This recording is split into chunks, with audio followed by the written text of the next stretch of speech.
বিয়ে।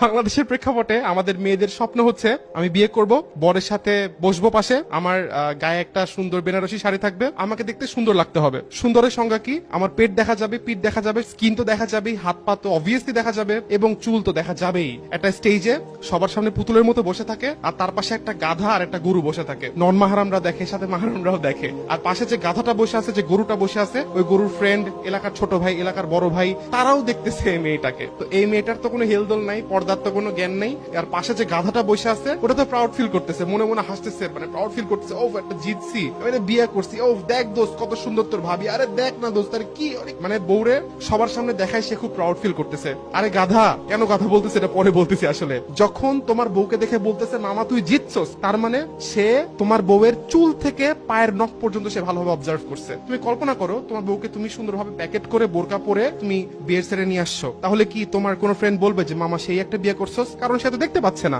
এখন তুমি কল্পনা করো তোমার বউকে তুমি সেটা আনোই নাই, জাস্ট মাহারামের সাথে সে তার ফ্যামিলিতে আছে, তাহলে কি তোমার কোনো ফ্রেন্ড বলতে পারবে যে মামা সেই একটা জিতছস? কারণ সে তোমার বউকে দেখে নাই। তোমার এই জিনিসটা গায়ের হতে লাগে না। আমি নিজে কাবিন নামা দিয়ে, নিজে মোহরানা দিয়ে, নিজে সেট অ্যারেঞ্জ করে, নিজে অনুষ্ঠান করে, নিজে সব কস্টিং মেনটেন করে, নিজের পকেট থেকে টাকা দিয়ে আমি সবাইকে দেখাচ্ছি বউকে। তাই তোমাকে আমি গাধা বললাম। আল্লাহ তাআলা কুরআনে বলেন, সেই ব্যক্তি চতুষ্পদ জন্তুর থেকেও খারাপ, বালহুম আদাল, যে চোখ থাকতে দেখে না, যে কান